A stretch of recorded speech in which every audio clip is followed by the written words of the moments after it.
ತೀರ ಬಂದೇ ನಮಗೆ ರಕ್ಷಣೆ ಕೊಡುತ್ತಾರೆ. ಬೇರೆ ರಾಜ್ಯಗಳಲ್ಲಿ ನಿಮಗೆ ರಕ್ಷಣೆ ನೀಡಲಿಲ್ಲವೇ? ಇಲ್ಲ ತಾಯಿ, ಔರಂಗಜೇಬನ ಕೋಪಕ್ಕೆ ಎದರಿ ರಕ್ಷಣೆ ನೀಡಲು ನಿರಾಕರಿಸಿದರೆ ಆತನು 50 ಕಟ್ಟಿಕೊಳ್ಳುವುದು ಯಾರಿಗೂ ಸುಲಭವಾದ ಮಾತಲ್ಲ. ಇದರಲ್ಲಿ ಶಿವಾಜಿ ಮಹಾರಾಜನ ಮಗನಿಗೆ ರಕ್ಷಣೆ ನೀಡುವುದು ನಮ್ಮ ಕರ್ತವ್ಯವೆಂದು ಭಾವಿಸುತ್ತೇನೆ. ನಿಮಗೆ ರಕ್ಷಣೆ ನೀಡುವುದು ನಮ್ಮ ಧರ್ಮ. ತಿಮ್ಮಣ್ಣ ನಾಯಕರು ಇವರು ನಮ್ಮ ಅತಿಥಿ ಗೃಹಕ್ಕೆ ಕರೆದೊಯ್ದು ಊಟಕ್ಕೆ ಎಷ್ಟು ಮಾಡಿ ತದನಂತರ ಆಲೋಚನೆ ಮಾಡೋಣ. ಆಗಲಿ ತಾಯಿ, ನಿಮ್ಮ ಅವಧಾರ ದೊಡ್ಡದು ತಾಯಿ, ನಾನು ನಿಮಗೆ ಕೃತಜ್ಞೆ.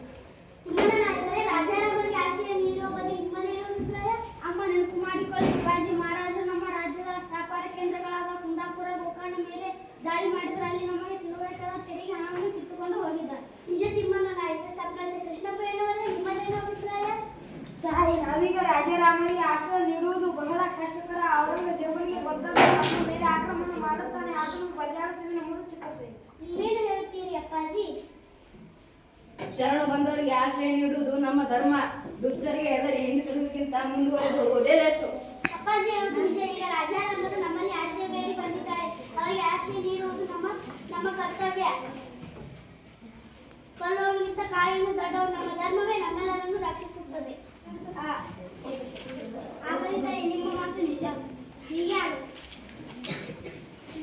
ಮಹಾರಾಣಿಯವರಿಗೆ ಜಯ, ಮಹಾರಾಣಿಯವರಿಗೆ ಜಯ.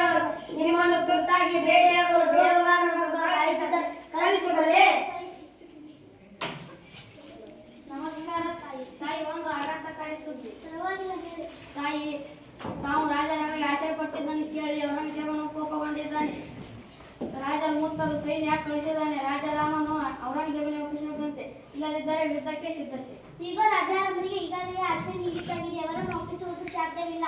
ಶರಣಾಗತರನ್ನು ರಕ್ಷಿಸುವುದು ನಮ್ಮ ಕನ್ನಡಿಗರ ವೀರ ಪರಂಪರೆ. ಇದಕ್ಕೇನು ಮುಂದಿನ ದಾರಿ ಕೃಷ್ಣಪ್ಪಯ್ಯನವರೇ? ತಾಯಿ, ನಾವು ಕನ್ನಡಿಗರು ಕಲಿತನದಿಂದ ಕಾದಲೋಣ. ಜಯ ಅಪಜಯಗಳು ಶಿವನಿಚ್ಛೆ ಯುದ್ಧ ಒಂದೇ ನಂಬಿಕೊಳ್ಳುವ ದಾರಿ. ಮಹಾರಾಣಿಯವರೇ, ಕೃಷ್ಣಪ್ಪಯ್ಯ ಹೇಳಿದ ಮಾತು ಸತ್ಯ. ನಾವು ಕನ್ನಡಿಗರ ಕಲಿತನ್ನು ತೋರಿಸೋಣ. ಮಗಳೇ, ಯುದ್ಧಕ್ಕೆ ಸಿದ್ಧತೆ ಮಾಡಿಕೊಳ್ಳದೆ ಈ ಸಭೆಯ ತೀರ್ಮಾನವೆಂದು ಕಾಣುತ್ತದೆ. ಸೇನಾ ನಾಯಕರ ಮಂತ್ರಿಗಳ ಯುದ್ಧಕ್ಕೆ ನಮ್ಮ ವೀರರಿಗೆ ಸಿದ್ಧರಾಗಲು ತಿಳಿಸಿ ಯುದ್ಧಕ್ಕೆ ಸಿದ್ಧತೆಗಳಾಗಲಿ. ಹರ ಹರ ಮಹಾದೇವ್. ಹರ ಹರ ಮಹಾದೇವ್, ಹರ ಹರ ಮಹಾದೇವ್. ಕೃಷ್ಣಪ್ಪಯ್ಯ ಮತ್ತು ತಿಮ್ಮಣ್ಣ ನಾಯಕರೇ, ಯುದ್ಧದ ಸಮಾಚಾರವನ್ನು ಹರಿಸಲು ನಮಗೆ ನೀಡುತ್ತಿದ್ದಾರೆ.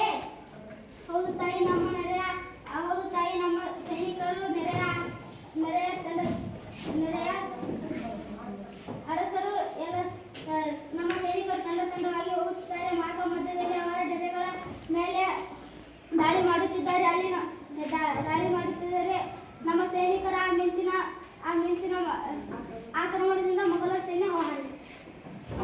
ಅಮ್ಮ, ಮಾರ್ಗ ಮಧ್ಯದಲ್ಲಿ ಜಿಡಿಮಣಿ ಸುಳಿಯುತ್ತಿದೆ. ಅವರಿಗೆ ಅರಣ್ಯ ಮಾರ್ಗದಲ್ಲಿ ದಿಕ್ಕು ತಿಳಿಯುತ್ತಿದೆ. ಅದರ ಜೊತೆ ಆಹಾರ ಸಿಗದಂತೆ ಮಾಡಿದ್ದೇವೆ. ನಮ್ಮ ಕೂಟ ಕದನದಿಂದ ಮೊಘಲರು ಕೆಂಗೆಟ್ಟಿದ್ದಾರೆ. ನಮ್ಮ ಮಾವುತರ ಪಳಗಿದ ಆನೆಗಳ ಸಹಾಯದಿಂದ ನೂರಾರು ಕಾಡಾನೆಗಳನ್ನು ಬಿಡಾರಗಳತ್ತ ನುಗ್ಗಿಸುತ್ತಿದ್ದಾರೆ.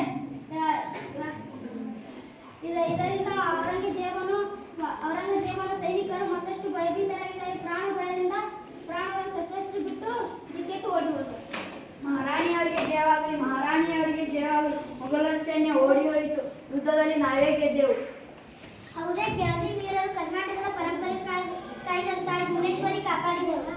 ಹರ ಹರ ಮಹಾದೇವ್, ಹರ ಹರ ಮಹಾದೇವ್, ಹರ ಹರ ಮಹಾದೇವ್.